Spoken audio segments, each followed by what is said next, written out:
자, 그래서 문제에서 출제자의 의도를 보니까 윗글을 통해 답을 찾을 수 없는 질문, 즉 언급이 되어 있느냐라는 거죠. 그래서 이 답이 그 어느 문단에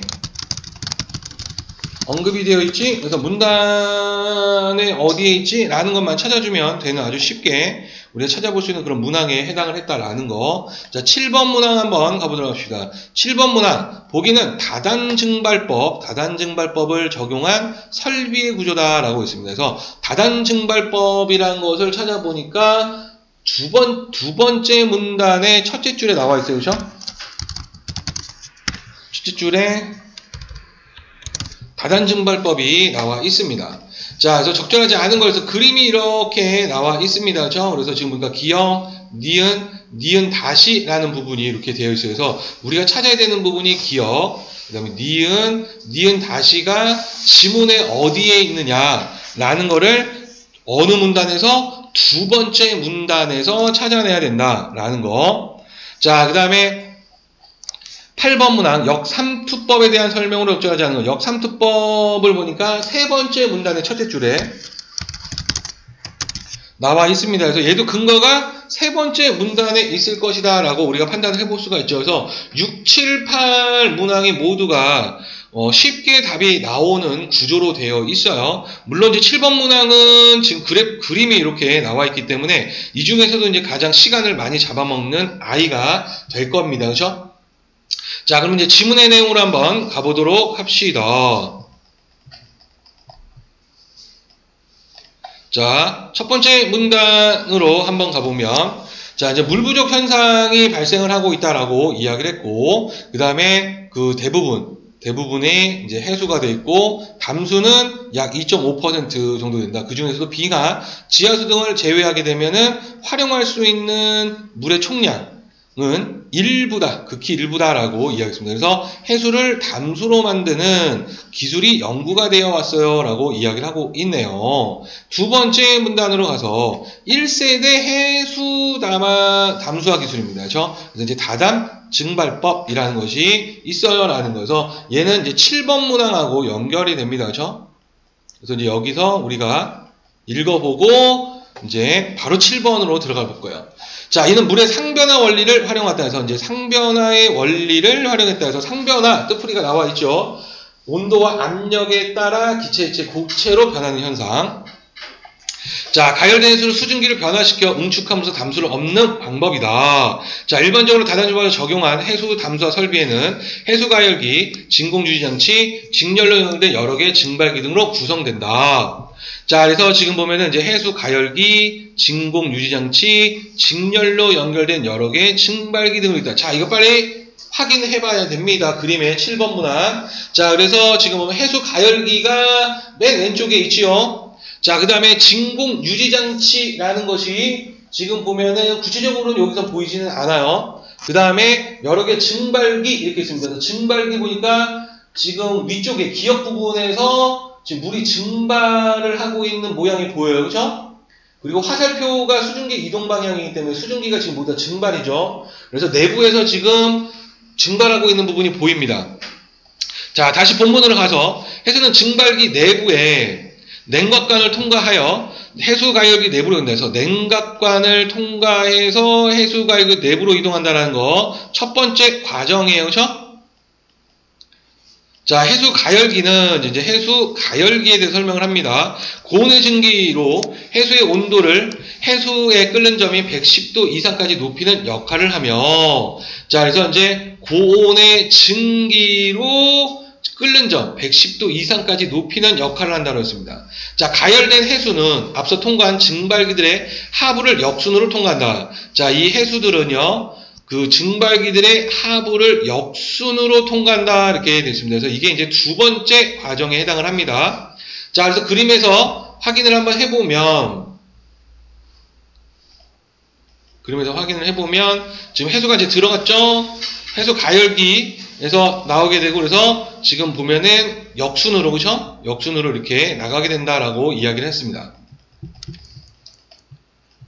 자, 이때 증발기들의 이 내부는 진공 유지 장치, 두 번째네요. 그렇죠? 자, 대기압보다 훨씬 낮은 압력을 유지하고 있다 해서 낮은 압력을 유지하고 있다는 거예요. 자, 해수의 끓는 점은 대기압이 낮을수록 낮아지기 때문에 해서 끓는 점은 대기압이 낮아질수록 낮아진다. 그래서 증발기로 진입한 해수는 순간적으로 끓어올라 수증기로 바뀌게 된다. 그래서 끓는 점이 낮아지기 때문에 이제 바로 수증기로 바뀌죠. 자, 그래서 수증기로 이제 바뀌게 된다라는 거에서 이제 세 번째 과정을 설명했습니다. 자, 생성된 수증기에 포함된 미량의 해수는 필터를 통과하며 제거되어, 자, 그래서 지금 보면은 그 수증기에 포함된 미량의 해수는 필터를 통과하면서 제거가 된다라는 거. 순수한 수증기가 되고 설비 밖으로 빠져나간다 해서 네 번째 과정, 필터를 통과한다라고 이야기했습니다. 그렇죠? 순수한 수증기는 증발기 상부, 이 상부의 냉각관과 만나서 응축되어 담수가 된다라는 거에서 다섯 번째 과정, 냉각관과 만나요 라는 겁니다. 그렇죠? 자, 해수는 증발기들을 거칠수록 염분 농도는 높아지고 온도는 계속 낮아진다. 자, 그래서 지금 증발기들을 이제 거칠수록 염분 농도는 높아지고 온도는 계속 낮아진다. 하지만 증발기들의 내부 압력 또한 설비 끝으로 갈수록 더 낮아지기 때문에, 자, 증발기들의 내부 압력이 끝으로 갈수록 낮아진다라는 거. 그래서 마지막 증발기까지 담수가 계속 생성이 된다라는 겁니다. 그렇죠? 자, 다단 증발법은 해수를 끓여 수증기만 얻는 방식으로 해수의 수질 조건에 큰 영향을 받지 않으면서, 지금 보면 해수의 수질 조건은 큰 영향을 받지 않아요. 담수를 대량으로 생산할 수 있다는 장점이 있지만 에너지 소비량이 매우 많다는 단점이 있습니다 라고 이야기했습니다. 자, 그래서 지금 보면은 과정 5가지를 설명을 했고, 그 다음에 장점과 단점에 대해서 일단 설명을 했죠. 자, 그 다음에 세 번째 문단 가기 전에 바로 문항에 접근을 한번 해보고, 가보도록 합시다. 자, 그래서 지금 보면은 가열을 하고 있고, 그쵸? 지금 해수가 이제 여기서 이제 들어와가지고 가열을 하고 있고, 그 다음에 이제 해수 가열기에서 지금 이제 넘어가면서 담수가 이렇게 빠져나가는 그런 과정을 보여주고 있습니다. 자, 이렇게 봤을 때 5번 한번 보시면 내부 압력이 같은 니은 다시는 이렇게 했는데, 두 번째 문단에서 16째 줄, 이 문단에 16째 줄과 17째 줄을 한번 가볼게요. 즉, 여기 왼쪽에 보면 16째 줄과 17째 줄이 어디냐? 여기 부분입니다. 자, 그래서 증발기들의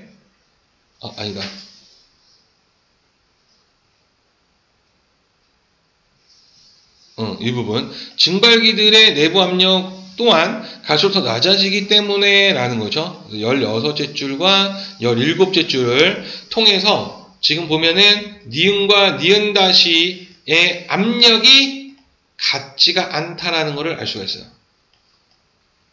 그래서 지금 니은 쪽이 압력이 훨씬 더 낮다라는 것을 그 두 번째 문단의 16째 줄과 17째 줄을 통해서 우리가 판단을 해볼 수가 있었다. 자, 다시 본문으로 가서요. 3문단으로 한번 가보도록 하겠습니다. 자, 2세대 담수화 기술 이제 역삼투법에 대해서 이야기를 하네요. 이거는 이제 8번 문항하고 연결이 됩니다. 8번 문항. 자, 다담 증발법의 대안으로 제시된 기술로 반투막을 이용하여 해수에서 담수를 얻는 방법이다 해서 반투막을 이용한다라는 거. 같은 양의 담수와 해수 사이에 물 분자만 통과할 수 있는 반투막을 설치하면, 자, 물 분자만 통과할 수 있는 거예요. 반투막은. 자, 염도가 낮은 담수에서 염도가 높은 해수 방향으로 물 분자가 옮겨가는 삼투 현상이 일어나며, 염도가 낮은 담수에서 염도가 높은 해수 방향으로 물 분자가 옮겨가는 게 바로 삼투 현상이다라는 거죠. 이때 담수에 적용하는 힘을 삼투압이라 한다. 그거를 삼투압이라고 부른대요.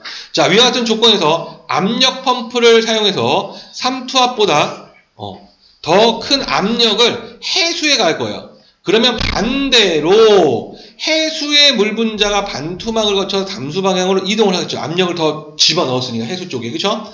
그러면 담수가 생성이 되기를 역삼투법이다라고 이야기한다는 거야.